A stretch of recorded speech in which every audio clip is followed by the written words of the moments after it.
Do you need a podcast that will answer life's deepest questions? Well, this ain't it. Join a few friends as we explore subjects that are both thought-provoking and outside the mainstream. From the mysteries of the universe to the quirks of human behavior. Our conversations are sure to stimulate your mind, but leave you with more questions than answers. Tune into the I'm Not Dumb, But podcast. How's it going? My name is Mitch. I'll be your host today, and we're here with Rob. You. And Caesar. Hello. And Victor. What up? All right, guys. So it's my turn today. I know it's been a little minute, but today we're going to talk about something, as you guys know, near and dear to my heart, the sneakers and sneaker culture and what it's about, what it looks like, and how it has ruined many lives. For a second there, I thought you were going to say pernil. Near and dear to my heart. Tell me about it, Mitch, because I don't know shit about the sneaker culture. I'm excited. Well, don't worry. I'm going to bring you guys into it, and you guys will kind of get you'll have some input for sure. So just a little backstory for me, sneakers, and you guys know, Can we sneakers, get a once upon a time? a little bit. Can Once you upon a get time. that, can you get that fairy dust back out? Yeah. And like the screen blur, Yeah. Yeah.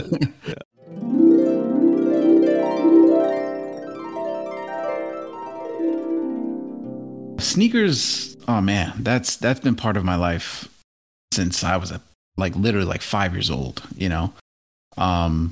My family, my cousins, everybody, we all, for some reason, all of us were just into sneakers. Like my cousins, and then eventually my brother, some of my close friends, all into sneakers. And it just happened to end up even my dad, he would talk about the sneakers that he had and everything like that. And it just kind of got passed down to me. Before we'll get more into that, but Could that be like a cultural thing of where they're from?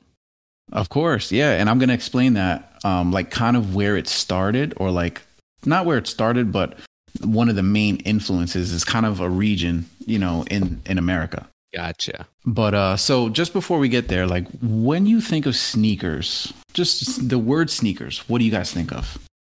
I think of those Nike, dunks, those first, those old school ones. That's what comes to mind when I hear sneaker game or sneakers. That image, boom. I remember I used to ask every time I needed new sneakers. It was always I needed basketball sneakers. Mom, I needed basketball sneakers.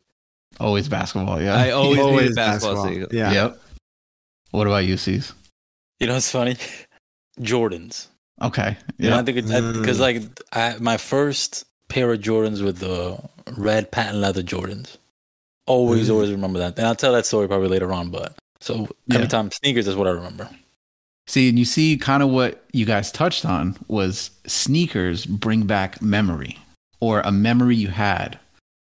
Sneakers kind of trigger a memory that you had that involved those sneakers, just like a dish would, or a family member or something like that, a car you had.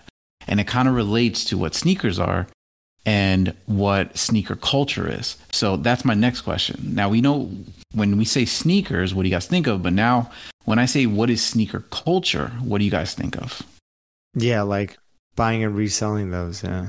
Okay, People waiting on fucking long ass lines in front of Foot Locker I'm like, why are you waiting here? Yeah. And then telling me that they're not actually going to wear those shoes. They're just going to store them. Keep it in a box. One to cop and one to wear, or one to sit on the shelves and one to wear.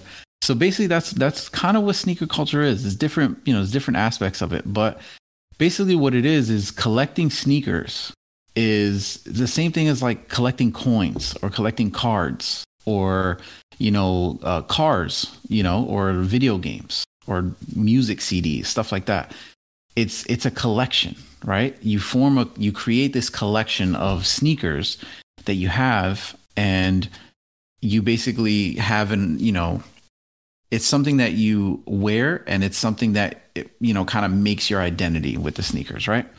So sometimes it's not about the amount of shoes that you have, but it's also how we wear them. It's also about, even if you're not a sneakerhead, you still think about how comfortable the sneakers are. You still think about how they look with this pair of jeans or these shorts, and even the rareness of sneakers.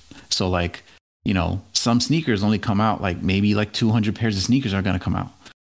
And if you got one of those pairs, they're going to cost a lot of money, So that's kind of what sneaker culture is. And we'll get more into it. So, but before we do that, I wanted to get into like the origin of sneaker culture and like where it came from. So it started around like in the 1970s. Oh, I thought we were going back to Egypt. No. Yeah, I think they had the air pharaohs in them. Yeah, the air pharaohs. I like that, the air pharaohs. The air tuts. Copyrighted, The bitch. air tuts. They were like fucking slippers that you just put on. So it kind of started around the 70s. So think, and you guys mentioned it before, basketball, right? Basketball sneakers. So a lot of NBA scouts were turning their attention to street basketball players.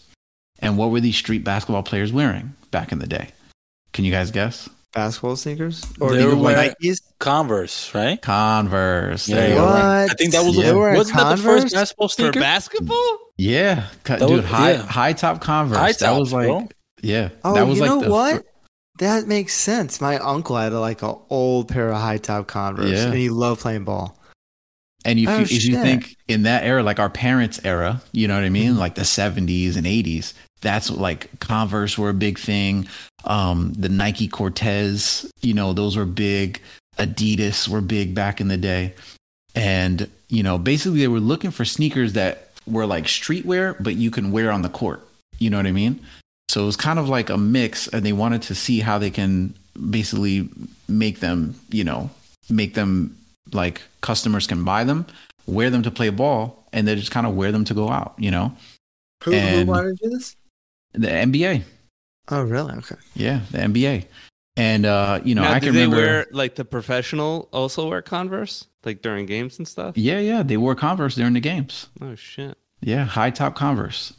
And so what really started it, so that kind of like pushed it, and the NBA wanted to see what's going on in the street. So where it started was actually sneaker culture has a relationship with hip hop and rap. And where did hip hop and rap kind of originate? Bronx? In the Bronx, in New York, right? So that's where it kind of originated, in the Bronx in New York. So they were looking at the beatboxers, they were looking at, the what are those guys that spin around and everything? I think they're called the spinneroos. Yeah, the spinneroos. Spinneroos, yeah. Those, the break dancers? The break dancers, there we go. Yeah. D-boys. The spinneroos. D-boys. The spinneroos. So, and I can remember, back in the day, my dad used to tell me like the beat, all those like the break dancers, they had basically their style was what a lot of people try to emulate, right? So that's kind of where it began. And then what really like basically sparked it was the number one basketball player in the world. And we all know who that is. And it's not Jordan. LeBron James. Oh, okay. Well, in the 70s. Well, no, we're pushing up a little bit. So now we're in the 80s, right? MJ. So MJ, Michael Jordan. Miguel Juan. They just came out with a movie about it. Exactly, Air, right? So it's called Air. Have you seen it, or is it out yet? I have not seen it, but my dad saw it, and he said it was very good. He said he recommended it. So yeah, it looked good. So yeah, it actually was in 1984. Jordan came out with his first sneaker with Nike called the Jordan 1s. And what happened was Jordan actually wore them. He wore the sneakers during an exhibition game against the Knicks. But here was the problem. I don't know if you know the nickname of those sneakers, but they're called the banned Jordan 1s. Did he get banned? No, they're not regulated, right? Shoes were banned, right? His shoes were banned. And the reason why will kind of surprise you, but they were white, right? Back then they were white. No. So back then, the NBA had a uniform clause or uniform like regulations. Mm-hmm. Every footwear that the NBA players had to wear had to be at least 51% white on the shoe. So the first Jordans that came out were black, red, and the outsole on the bottom was white. But that was it, which is, I don't know, I'm guessing 10% of the shoe was white, I guess you could say. That's pretty So he wore them, and then they were like, no, you can't wear those. So, oh, really? Yo, Yeah. I imagine people like seeing these things and seeing them flying in the air. Like, what are those? Yeah. yeah, they were, it was like a new revelation, like a new design that came out, and everybody's like, what? Like, and it's Michael Jordan too, the allure of Michael Jordan wearing those shoes. Well, he was still rather young, he though, was wasn't he was still young. I think he was only in the league for like maybe a couple years, not even, right. Like, he hasn't even reached full Michael Jordan yet. Yeah, he hasn't hit like 91 Jordan or Right. 89 Jordan. Like that was his prime. But so basically they were black, red, and a little bit of white, and the NBA said you can't wear these. We're banning them. So that right there sparked like fuel for the sneaker culture. The rareness of those shoes. If I can get the banned NBA, like Jordan 1s, I have this like this identity of like, yeah, I got those. You don't have those, So that kind of like sparked it a little bit. So they kind of leaned into the whole band. Like, that could have just crushed the shoe and it could have went nowhere. But I guess people just leaned into it of just like, oh, that's even more exclusive. This shit's banned. Can't have it. Exactly. Right. Now I want it. Exactly. Yeah, exactly. You ain't got these, and it kind of was like, damn, I want to get those now, And basically later on, Nike ended up coming up with a different colorway, so they were mostly white with red, so that Jordan could wear them. How much do those go for if you had one, if you sold one today? So Jordan 1. Yeah, I was going to talk about like prices later and stuff like that, but we can, I'll touch just into it. Jordan 1. Just Jordan 1. So Jordan 1s are still probably one of the most popular sneakers out right now. Like any new color, I wouldn't say any new colorway, but most colorways of Jordan 1s come out, they sell out instantly like that. Oh, they're still releasing that design? They're still releasing the Jordan 1s, but the black, red, and white band Jordan 1s, they come out every 4 or 5 years. I think they recently came out in 2016 to 2018, something like that. Oh, I thought they were like something rare that they never made. Well, no, they come, they have these like runs of different colorways that they come out, or like retro colorways, but nothing's like the original, obviously. So I remember watching a video, and they had a guy go to like one of those sneaker events, and we'll talk about that more later, where he had like from like 1985 like Jordan 1s or whatever, and they were all they were stuck in like his uncle's like attic for like however so many years, and he like probably like thousands and thousands of dollars. That's probably how much those would be worth. Damn. Yeah, crazy. So kind of after that happened, it kind of like fueled sneaker culture. The hype around those sneakers kind of made everybody wanted to buy sneakers, especially when Jordans came out, because Jordan started getting really big. Now, what about you guys? You guys ever had any Jordans? Yes. And my two absolute favorites to this day are the Jordan 13s and 14s. I remember. They came in the silver case. I remember the case. Oh, my God. And then, they had the 17s or whatever. They came in. Well, one of them came in a silver case. I forgot which one. I forgot, yeah. But the 13s and the 14s are my absolute two favorite Jordans. I think the 17s came in the case. You had the... Wasn't that the first like $200 sneaker? And like people were getting shot for it? I don't know, maybe. 17s. I think I remember that. Yeah. The third came out because they had a suitcase where people were fighting for them and shit. They were like the first, like literally $200. You're like, $200 for a pair of sneakers? Yeah. Back then, that was a lot, dude. Now the general price for Jordans right now is $200. Just straight up. Yeah. Wow. So any Jordan that comes out, at least $200. Now, honestly, I would buy 13s. And if I had a larger closet, I would buy 13s and 14s. Because the 13s had that hologram. I'm always going to wear them. Yeah, the hologram on the side. I would always wear them. You know what I mean? And funny thing about the 14s were designed, actually, the blue, they're called the Laneys, the blue ones that came out. I had them when I was younger. Yes. And those were actually modeled after Jordan's favorite car, which is the Ferrari. Oh shit! And if you look, you can look at the back of the shoe. There's actually like a stripe on it, and it looks like the tire of a Ferrari. and then like the angles of the shoe kind of look like the fenders, and it does have that flare on the front. Really cool. I had no idea. I didn't know about that, but it was really cool. That is cool. Holy shit. Yeah. But what about you, C's? You had Jordans? You mentioned it before. Funny story. So like back in the day, right, when the 11s came, I think they first came out or they were released, whatever. I wanted them so bad. So bad.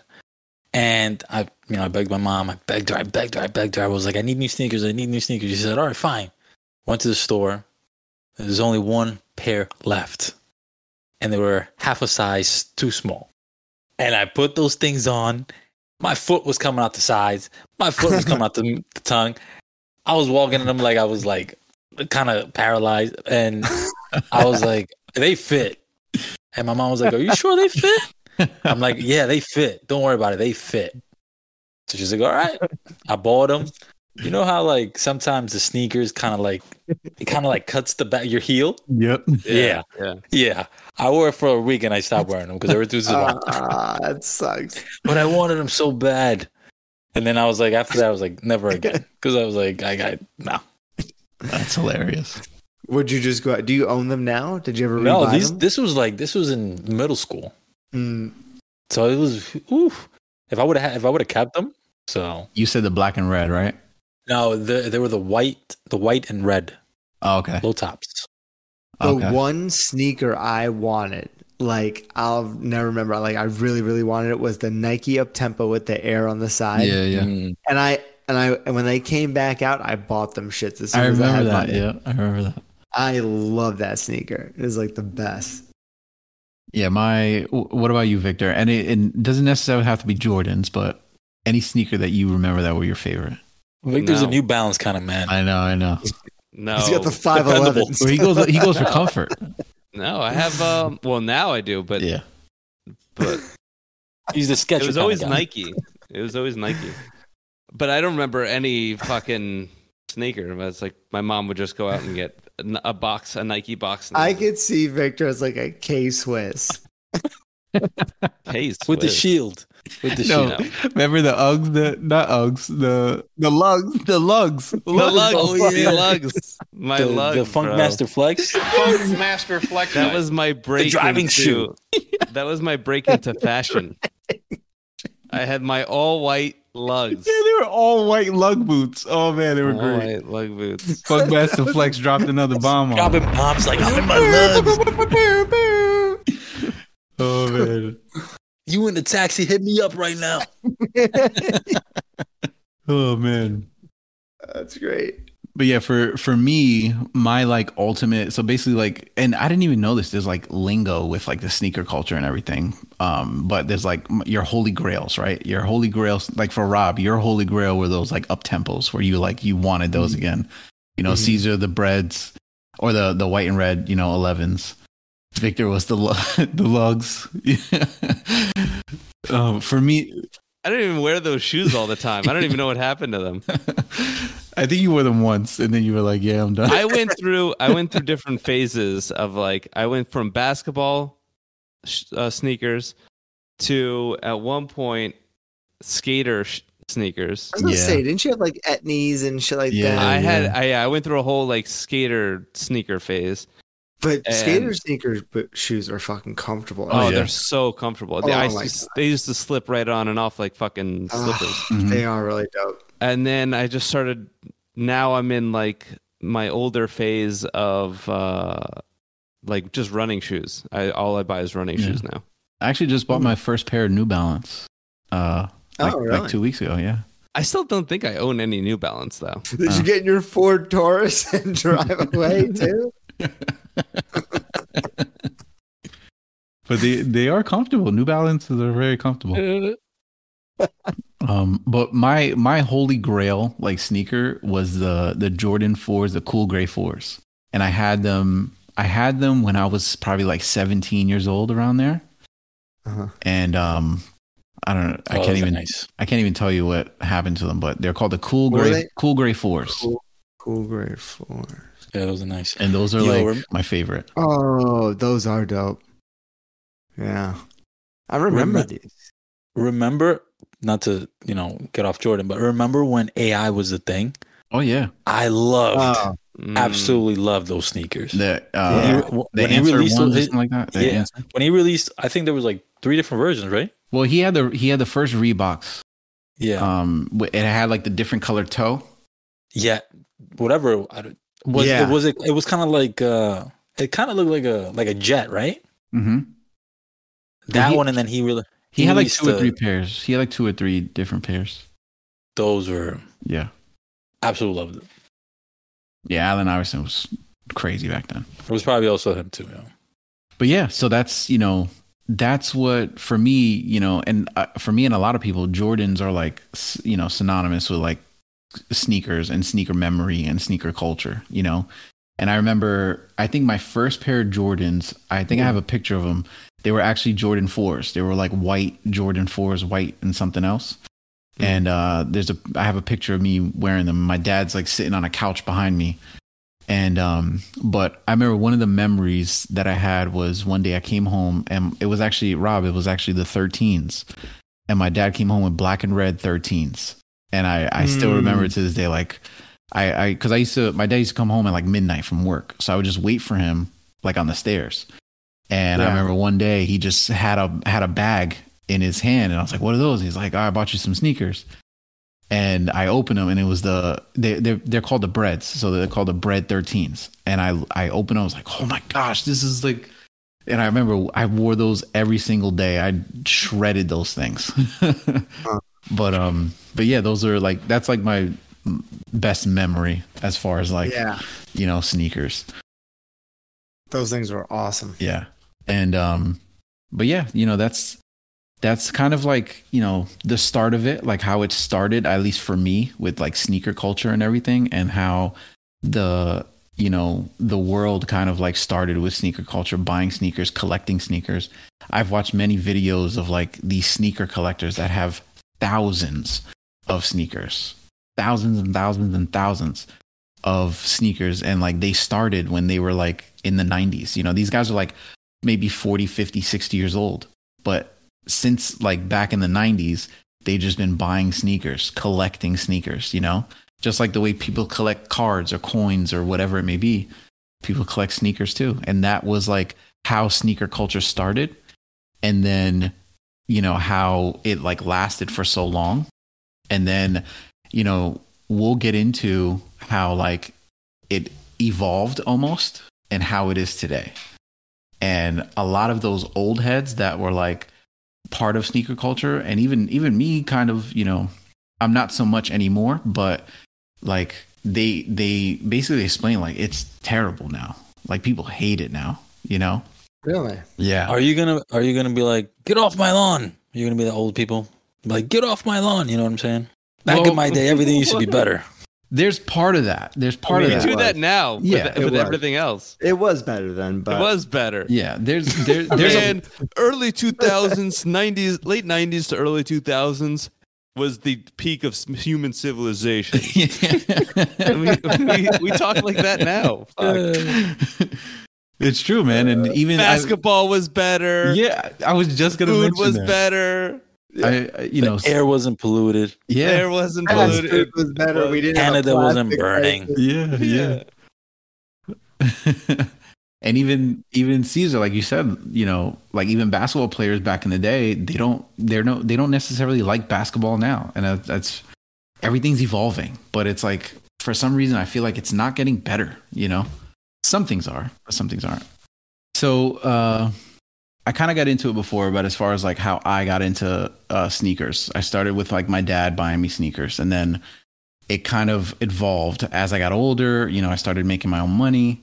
Then, I started buying sneakers myself. And I remember, as I was like a late teenager, 17, 18, I would save up money, buy sneakers. That was like, I don't know, that was like my hobby, and that's what it is. It's a hobby.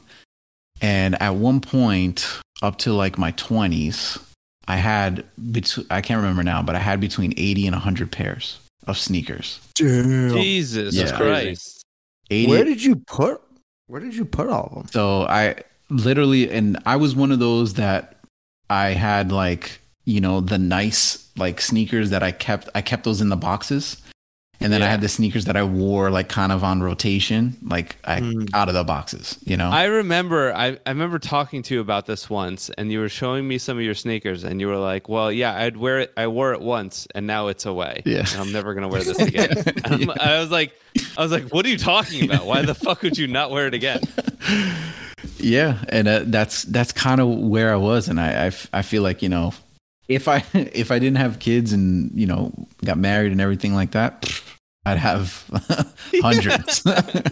I'd have hundreds, Welcome to Mitch's YouTube sneaker channel. Yeah, exactly. But yeah, man. I remember when I moved, the first time I moved out of my parents' house, I was like, I moved everything out and I was like, geez, I have this many pairs of sneakers. And I had to take like 5 different trips to fill up my car. But where were you keeping them in your parents' house? Like in the garage? Yeah, so exactly. I had in my closet, I had all in the bottom of the closet. I had some on the top of the closet. I had some in the garage. I had some in my room, like under my bed, like in boxes. Yeah, I had like 80 to 100 pairs at that point when I was like 21, 22 years old. And I remember just going, like every paycheck, I would go to Foot Locker, go to Champs, and just find a pair. Like boom, I like this pair. Bought them. It was, I don't even know. I don't know why. I don't know. It was just. Was that an addiction? Yeah. Yes, I it was. Turn dark real quick. Yeah. It's. I mean. There's a fine, and I kind of had this conversation. There's a fine line between like a hobby and an addiction, right? Do you think? Okay. And he ran right through it. Yeah. This actually isn't. This is an intervention. This is a podcast. Mitch is like, no, I don't have a problem. I just spent $750. Yeah, I'm gonna sell them. I'm good. I'm gonna sell them. Like in like 2 years, I'm gonna wear all of them once first. Yeah, I did it for research purposes, but yeah. So that's kind of how I started it, right? And how like sneaker culture was for me. Looking at today's sneaker culture and how it has evolved.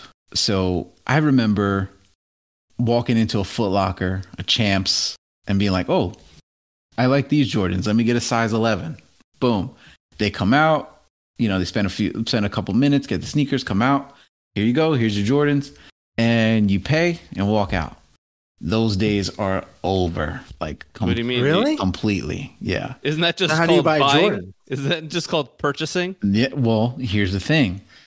What ended up happening was a lot of people became part of the sneaker culture, and especially with social media, many people would, and Victor, you kind of mentioned it before, you would end up seeing like so many people walk in and buy all these Jordans, and people would come in literally and buy like 5, 6, 10 pairs.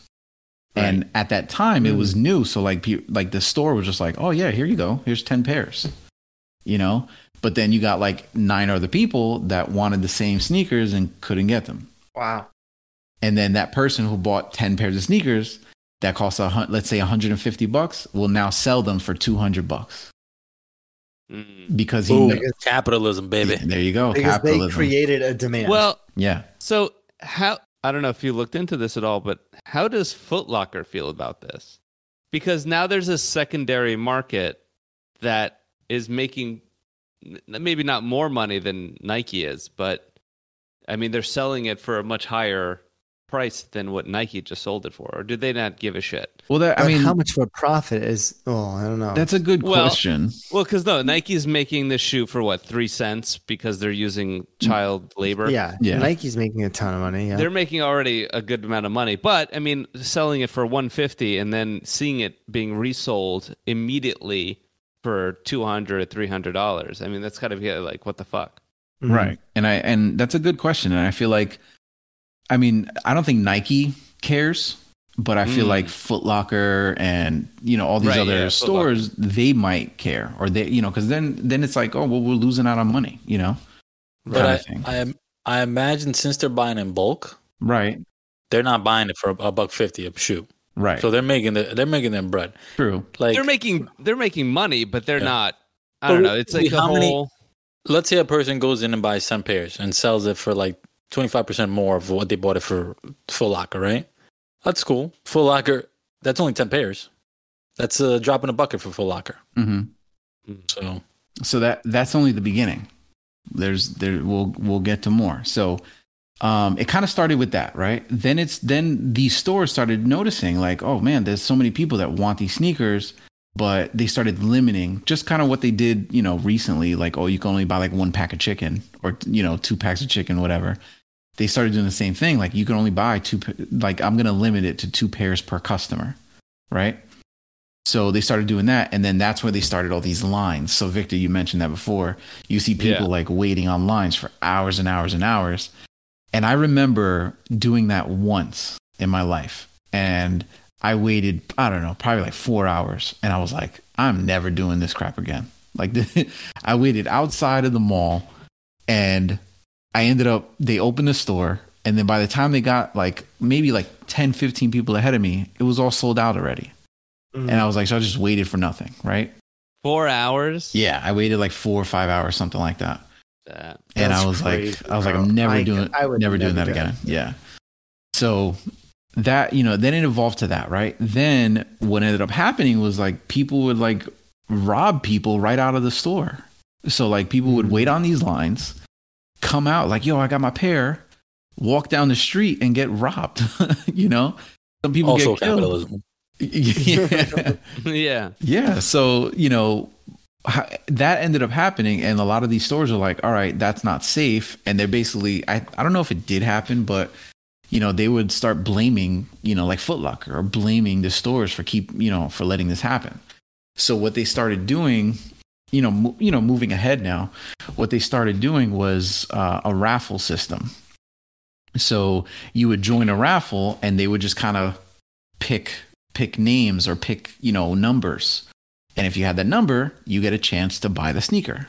So it kind of made it a little bit more safe where people didn't have to wait outside the lines anymore.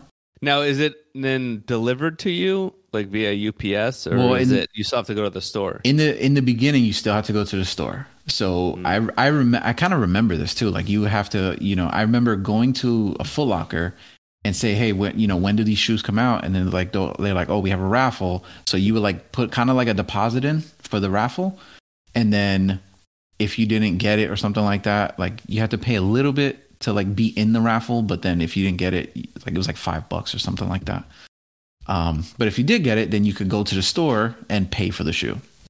But the way like technology came in, so now there's all these websites that, happen. But moving forward, what ended up happening, people started like you ever heard of that word, the connect or the plug, there's these people who have these connects, have these plugs.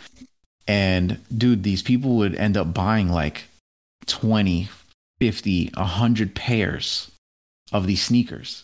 And then the stores don't even have them anymore. So the only way you could get these sneakers is through this one person.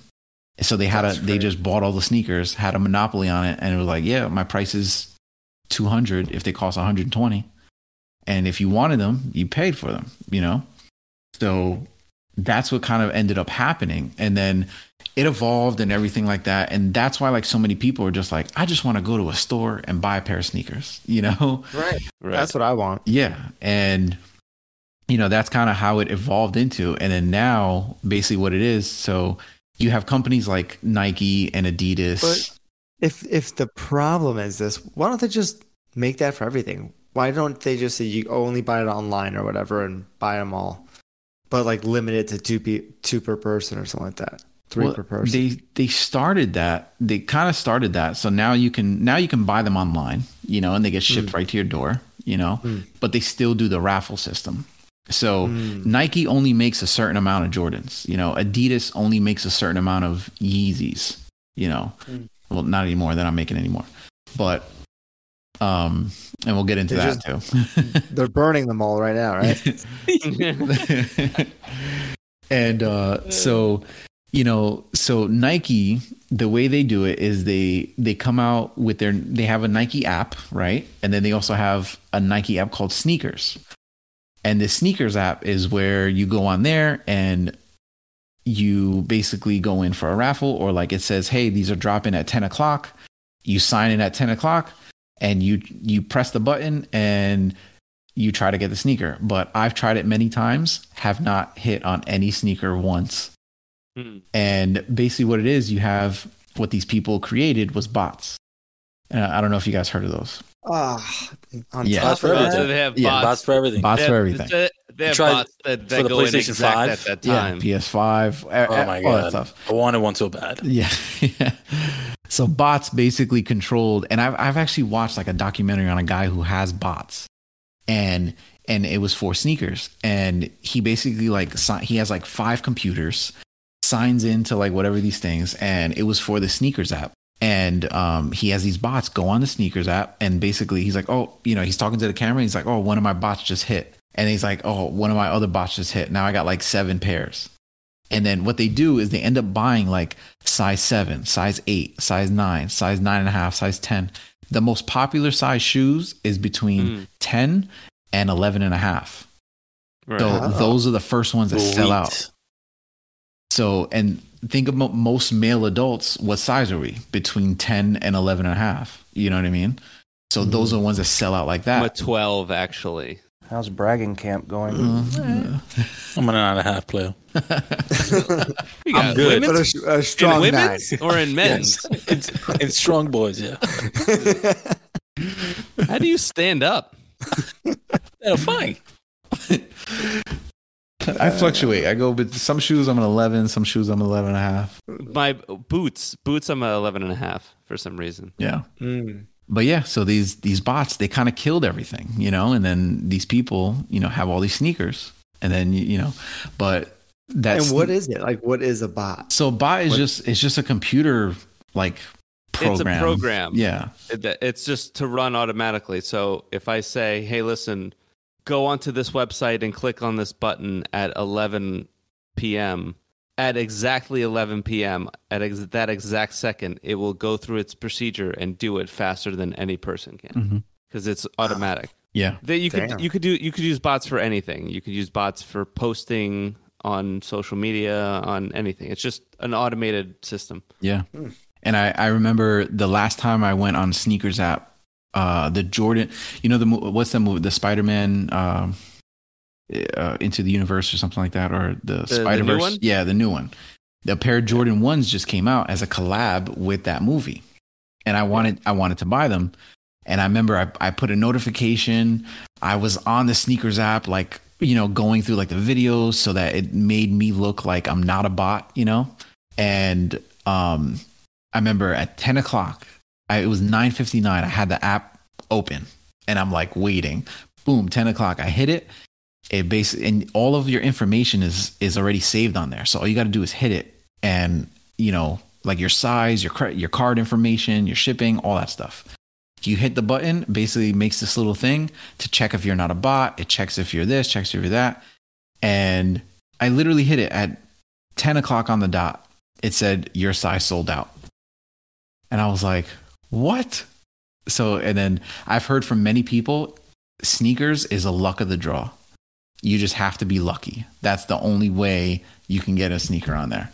I think the next iteration after the raffle, like the evolution of it, is just going to be a Hunger Games situation. Or, if you want these Nikes, you have to enter and defeat your opponents to death. I'll put some money on Nike stock for that. Right? Dude, there will people. I guarantee you, people will do that. Oh, there's value in that. Yeah. Let's do it. Yeah, this is a good idea. Yeah, Nike, hit us up. Call us. We will set up a Hunger Games for you. We'll run it. We'll run the whole thing. Pretty organized. We meet once a week. Yeah. we could figure this out. It doesn't look that hard. May the odds be ever in your favor.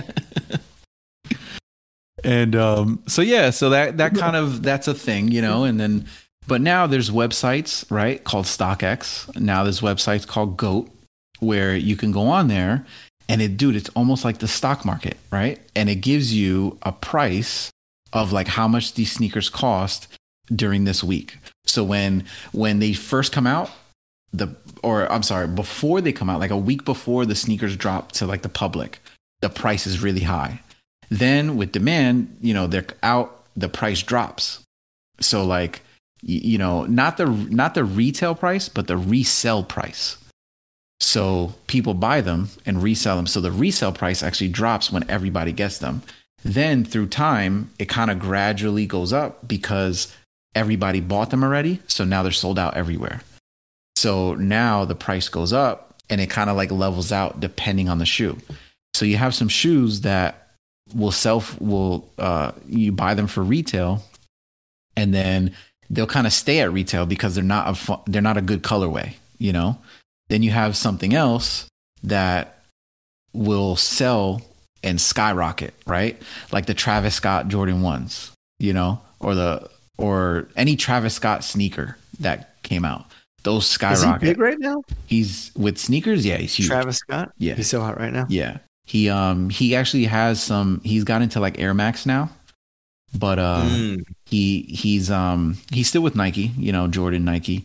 But he has Jordan 7s, he has Jordan 1s, he has Jordan 4s, he has a bunch of them. And all of them. You know what I noticed about sneakers though? Like when you mentioned Air Max, there was always a pair of black Air Max that I always thought was so cool, and I never bought them. And I would always be like, oh, I'll catch them on sale. I've never seen those on sale. No, yeah. Ever. Like, ever. And they've been the same price or more for the past 20 years. I'm like, it didn't matter when I bought them. Yeah. But shoes have a pretty consistent price, I feel like. Yeah. Or it like goes up consistently. It's like a flat rate right now. Like $200 and you can get into a nice pair of sneakers right now. Yeah. Yeah. I mean, dude, even like some of these running shoes now, like Hoka, that brand Hoka, whatever it's called. Some of those sneakers cost like $180 or over $200. Is that the next shoe? Because they went through that whole everyone was everybody had the On Clouds. Now Hoka, and now I'm seeing the Hokas like crazy, but they're so weird huge. looking. Yeah, they're weird. I'm sure they're very comfortable. Yeah. I tried them on as a running shoe, like 4 or 5 years ago. I tried the Ons and the Hokas on at the same time. Mm-hmm. And I was like, Hokas are too fucking big for me. Yeah. So I got the Ons. Then I didn't go running at all. And then 3 years later, like, On sneakers are dope. And I'm like, oh shit, I have a pair of these. Yeah. And now the Hokas. Dude, you know what that just reminded me of? Crocs. Remember when Crocs first came out? But I feel like people still wear Crocs. Still, yeah. No, I know. But I remember when they first came out. When they first came out, everybody thought they were ugly. I got them on right now. Ugly. They still are ugly. I got them on right now. Look at that. They're ugly as shit. Like a shoe bag. Yeah. Like, what is that? Dude, these are worn, bro. Look at the bottom. What do you put flowers in that thing? What is that? Dude, I've had these for like 5 years. Yo, do you have the little things that you put, like the little Spider-Man things? Oh, yeah. You know what I'm talking about? Yeah, the little. Which ones you got? I knew it. I knew he got it. I love cheeseburgers and I got a rocket ship. Yeah, that's such a dad thing to fucking do. He's outside watering his grass. You know, I love cheeseburgers. But I remember when Crocs first came out, everybody's like, "Oh, those are hideous." Now everybody has them, and it just, dude. Even there's some collabs with different designers. There's one that's called the Salehi Crocs, and basically what it is, it's his thumbprint, his fingerprint, and he kind of like put them on the Croc, so the Croc almost looks like his fingerprint. And they came out with different colorways, dude. Those sold out like this. I've just seen redneck Crocs. Yeah.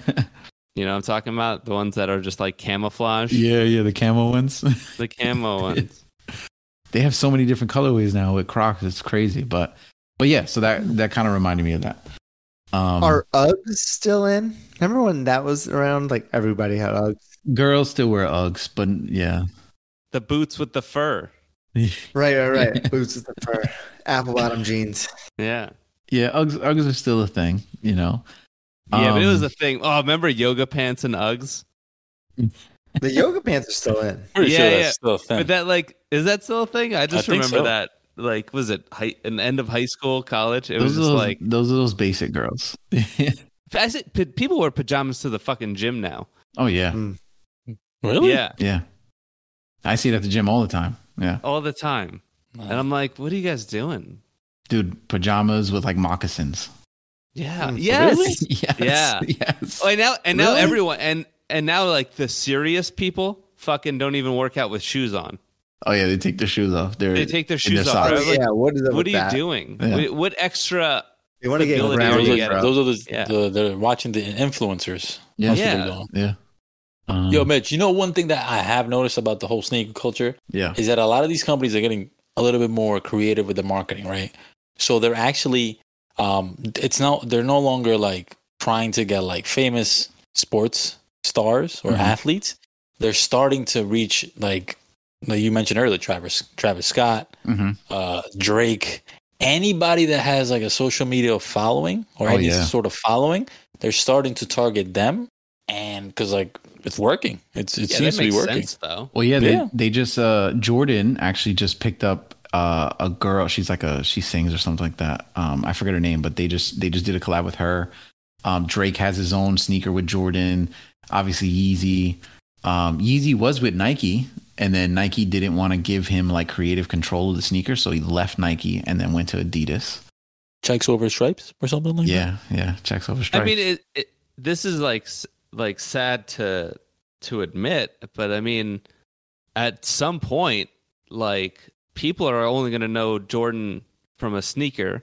At some point, yeah. At some point, Yeah. Like, even now, I mean, kids are all this like LeBron this, LeBron that. I'm like, not me. Yeah. Yeah, at some point they're gonna Jordan's just gonna be a sneaker name, if at all, if it even is still around for another 100 years. I think the Jordan brand will be here forever. I think that's a type of sneaker that will be here forever. You know, I don't think LeBron's will be here forever. You know, like the LeBron sneakers.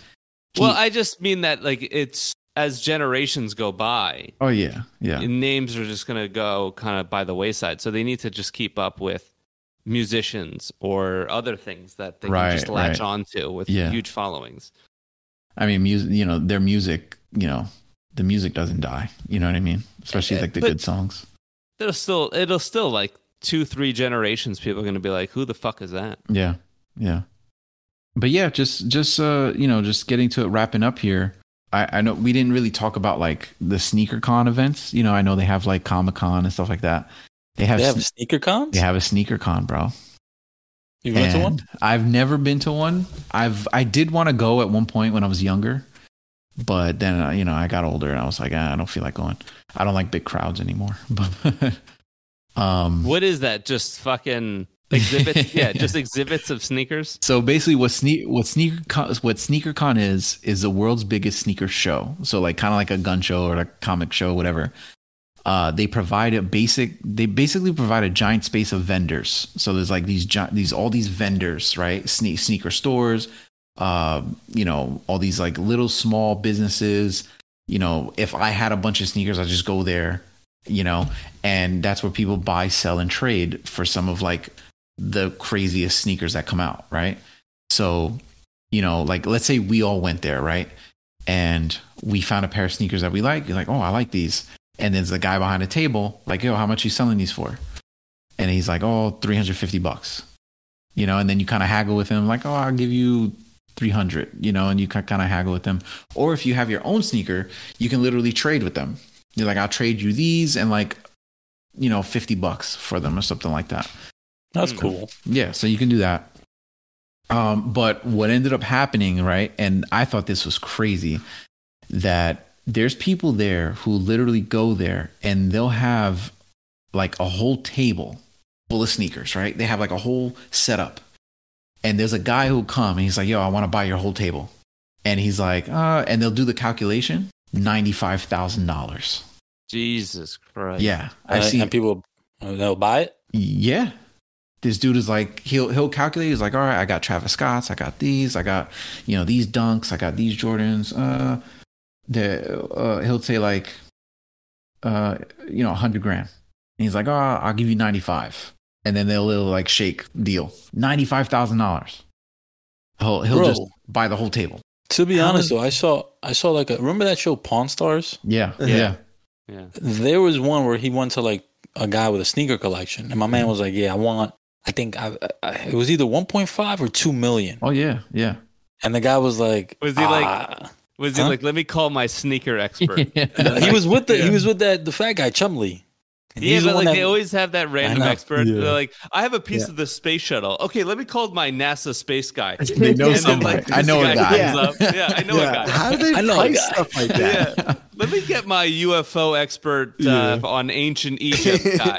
And he just shows up. Yeah, well, this is actually from 1912. I'm Rick Harrison, and this is my pawn shop. That's hilarious. But yeah, some of these sneaker collections, millions of dollars, bro. Like even with these companies like Tiffany brand, the jewelry company, they just came out recently with Nike Air Force One collaboration, where they have the Nike check is a Tiffany color, and then they have like a Tiffany diamond in it somewhere. Those are gonna be super expensive for no reason. They're crazy. And then I have a question, and if no one does this, I think this should definitely be a business. Do they have like facilities to store sneakers? Because they have that, so for like a lot of cards and stuff now. Mm-hmm. I've noticed like there's like certain they call it like vaults. Yeah, where you send in the card, they'll fucking air seal it and they'll store it away, and they'll be like, you pay whatever monthly. Do they have that for sneakers as well? I didn't look up on it, but I can guarantee you they probably do. I can almost guarantee you they probably do. We could have totally done that. Yeah, like. I know what they do. So there's this whole process of like storing sneakers, and I saw a video on it. They put some like solution on like a Q-tip, and they wipe the whole sneaker with the Q-tip. Then they put this plastic wrap over it and shrink wrap it over the sneaker to preserve the sneaker, and then they just put them away.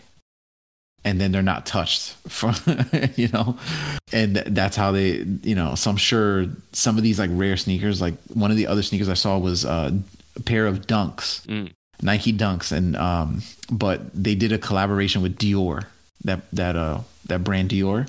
Those are like worth thousands now. It's crazy. Christian Dior? Yeah. Christian Dior. Man, they don't make them like Dior. This anymore. Yeah. But yeah, so, and kind of like that's a segue to where I wanted to go now, was some of the most sought after sneakers today are with designers. So Nike, Adidas, or whatever, Jordan, they do collaborations with designers or music artists, or, like we said, Travis Virgil Scott, Bois. Like Drake, Off-White brand, which is Virgil, rest in peace.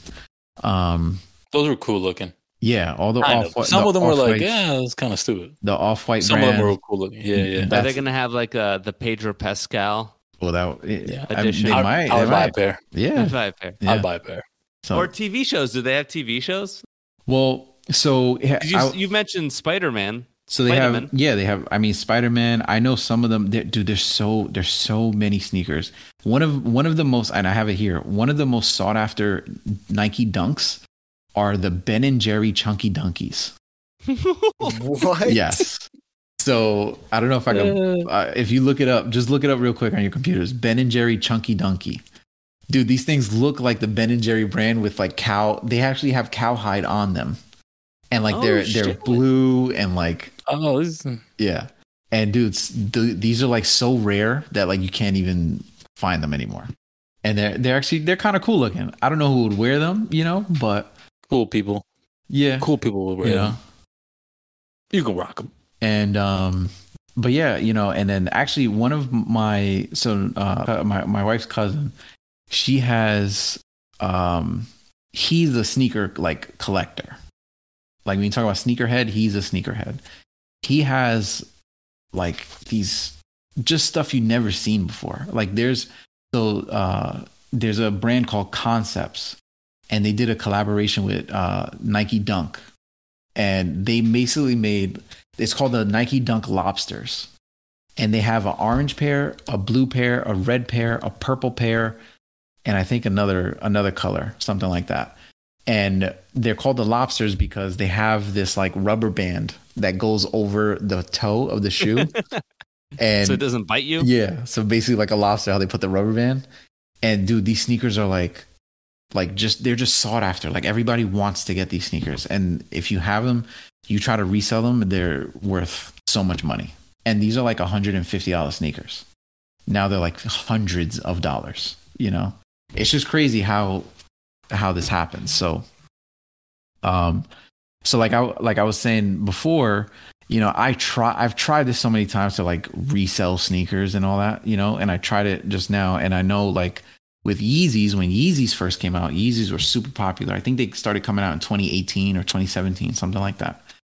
And with Adidas. And since then, all these Yeezys have been coming out, and he has no website. He's connected with Adidas, all that stuff. And then since they kind of like parted ways recently, the last pair of Yeezys that sold was back in December. So from December till now, they just did a recent drop. They called it Yeezy Day. And basically what happened, everybody just, they did it raffle style. So like you go on a raffle, it's free. And if you win the raffle, you get a sneaker. So they sold I think they sold like 10 to 12 pairs of Yeezys. I ended up getting 3 of them or 4 of them. And my goal is to resell them to see how the process is, to see how much money I can make or whatever. But I was looking at the, you know, remember I mentioned like StockX, they kind of tell you the price. So right now, right before they came out, they were up here. But because they came out, the price kind of dropped. So they're at like retail level. But my hope is that, you know, eventually they will. And most sneakers do. They kind of go up a little bit so I can get some profit off of it. Right, but, especially if no one's really making them anymore. Yeah, they're probably just going to get more and more. Exactly. And especially if you hit on a good colorway. So usually the best colorways to hit are usually black. For some reason, the black sneakers, that colorway always ends up getting like the highest resale value. And then like, you know, certain colorways with like orange or red or something like that. But so I did that. I'll let you guys know if I make some kind of profit, and we'll figure it out, you know. But yeah, so that's kind of like my take on sneaker culture, my life on sneaker culture, what I've noticed with sneaker culture. So what do you guys think? I still don't get it. I don't find the Yeezys attractive at all. Yeah, like none of them. No, they're ugly as shit. Ugly. Yeah, ugly. They are ugly. There's one pair of Yeezys that I like, but it depends on what colorway you get, because there's so many different colorways and like strange colors that like I like. Are they comfortable? Are they super comfortable? So Yeezy, I heard they're crazy comfortable. I've heard Yeezys are like some of the most comfortable sneakers. Yeah. Some of these look like a water bottle, like deformed. That's what they look like. Yeah, some are weird. Is that a Yeti or a sneaker? I think the Yeezys with microplastics. I think that's what it looked like. I mean, there's so much more to sneaker culture and stuff, but that's what I got for you guys. I still don't get it. I mean, it seems like, I don't know, maybe it's just because I'm not a collector. Yeah. I don't really collect things. It's just like a lot of time and effort, and you're doing all this research. You really got to be into the fucking sneaker thing. Like, it's got to be something that hits home with you. And that's the thing. You have to do your research. You have to know which sneakers are going to make you money, you know, if you get there, or if you are a reseller. That's only if you're a reseller. But if you're a collector, you know, you try to get any pair you can get that you really like, you know. And you know what always like interested me is like when people get into this game, how do they find value in the next sneaker? Right? Like I know some people who just like, oh, that's a good deal, or I know where I can get this. Like they knew what it was worth. If I went in there and I look at sneakers, I have no idea what I'm looking at. Yeah. Right. You know what I mean? I'm just like, is this one good? Like, it looks cool. You know what I mean? And that's what's interesting about, like, I think it's easier with Jordans, especially like with like a Jordan 1. If they come out with any colorway of Jordan 1s that has black or red in it, is gonna resell like crazy. But you have like Jordan 1s that come out with like blue and like, or like maroon or like green or something like that. It's not going to really resell for a lot of money. That's interesting. Black or red? Yeah, because that was the Bulls colors. So anything with black or red, it's going to resell like crazy. Got it. Yeah. You know, and you know, I've since stopped buying like tons of sneakers, obviously, since, you know, before, but What got you out of that sneaker culture? Because you how did you go from 80 like a mortgage? Yeah. Well, no, I think there had been other stuff because that was a long time ago. Mortgage, kids, marriage, bills. You know what it was? I just didn't. I had so much. Yeah, but I mean, you could have been like, "Honey, this is a deal breaker. Like, this is something who I am." Yeah. This is something I do. One of the main things that got me out of sneaker culture was cars. Okay. Like from one nation to another. Yeah, pretty much. You went from cocaine to heroin. Yeah. all my money for sneakers went to hooking up my car. And that's but even now, like I dabble a little bit in sneakers like every now and again, but I don't really spend a ton of money on sneakers anymore. I'll find like good deals, but I'll find like sales or something like that, but I can't be spending like crazy amounts of money on sneakers anymore. Not like I used to. The most expensive pair of sneaker I bought was one pair was like $280. And I remember pressing the button and I was like, damn, I shouldn't be doing this. And I pressed it. What was this was, I was in my 20s, like early 20s. Mm-hmm. What kind of sneaker was that? It was a foam posit. A Nike foam posit. But those were pretty popular. Yeah, it was. Oh man, I can't remember the colorway. I had a bunch of them. I had the eggplant. I had Dr. Dooms. I had the camo white ones. I had the Galaxy ones. I had the blue. I had the Penny Hardaway ones. I had so many pairs of those. Oh, those Penny Hardaways are dope. Yeah. Those are one of my favorite sneakers, but those are always expensive. Those were the most expensive Nike sneakers at the time. They were always like retailing for like $220 or $240, something like that. Damn. Yeah. And every other Nike was like, $180 or like $160. I think that's part of my problem is just like, I don't think I would want to spend that much money on just sneakers and shoes, especially that, because I wear my shoes until they have fucking holes in them. Yeah. And then I throw them out.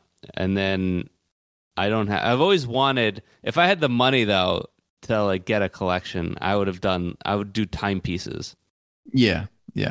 Or like just watches. Watches I think are beautiful. I wish I had the money to like have like a watch collection. I know. Yeah. Some of these people like they name like different type of Rolexes. Like, oh, this is a day date Rolex, or this is a green face Rolex, or something like that. Because my most expensive watch is my Omega. It's a nice one. Oh, I love it. The Seamaster. Last time I went to the Omega store to get its like recalibrated or whatever. Yeah, to get its oil changed. The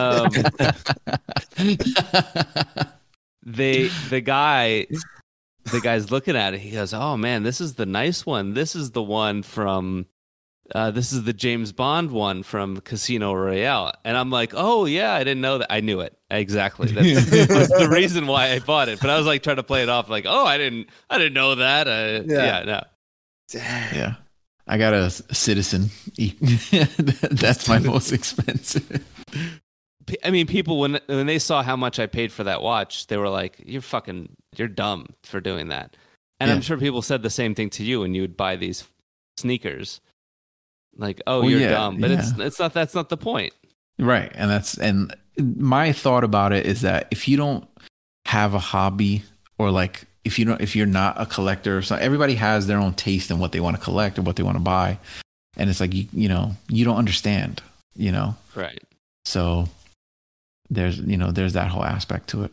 So what's the demographic? Like who's buying the most shoes? Do we know? Everyone, dude. There's people in Dubai. There's people in London. There's people in everywhere. Wow. So, just all over the world. Actually, and Caesar, you would appreciate this. In the NBA, there's a guy who's known to be like the best or like the most known sneakerhead in the NBA. PJ Tucker. Oh yeah? Yeah. I heard about him. PJ Tucker, apparently he has like sneakers that nobody has. Like I'm talking like sample Jordans that like nobody has. Where they only made like two pairs. One for Jordan and then this other pair. And he has them. Wow. I heard something crazy. I heard one of these basketball guys, and I might be bullshit, has like a little house for his sneaker collection. Oh yeah, I'm sure it's true. I'm gonna find it. I could see that. Yeah, right. I'm sure it's very That's true. crazy. Yeah. All right. So Rob, what's your take on sneaker culture? Yeah, I still don't understand it. They find value. They got us. It's a whole underworld of stuff. But it was a pretty good introduction to it. Cool. So, cool. yeah, I mean, it's just crazy. Victor? Yeah, I don't get it, but I mean, it's big though. It's everywhere. My whole sneaker buying now is like old man strategy. I just go to Amazon. I need a comfortable shoe that'll get me from A to B and look okay. But there's I still see the lines out there, just people. But it's been around forever, which is crazy. Yeah. Like you said, the 60s or 70s? 70s, yeah. Like, it's 70s. just been out there, so it's not going away. Yeah. I know. It's the thing. And Caesar, what's your take? Yeah, man, I get it, man. It's like it's an investment opportunity, and a lot of people make it a business. You know what I'm saying? So I kind of get it. Mm-hmm. Yeah. Plus, it's part of the culture. Whether it's if you're a basketball fan, even just in general, now everybody just rock. You can wear a suit with sneakers. Mm-hmm. Yeah. So it's in It's weddings just part of now, you know? yeah, those are if you do it correctly, you look sharp. You Yeah. look sharp. Yeah. So I get it. So yeah. So That's a really good point. yeah, exactly. Yeah. And so yeah, that's so we hope you enjoyed today's episode. If you like what you heard, please pass this podcast along. Like, comment, and subscribe to wherever you get your podcasts, and see you on the next one. Peace. Deuces.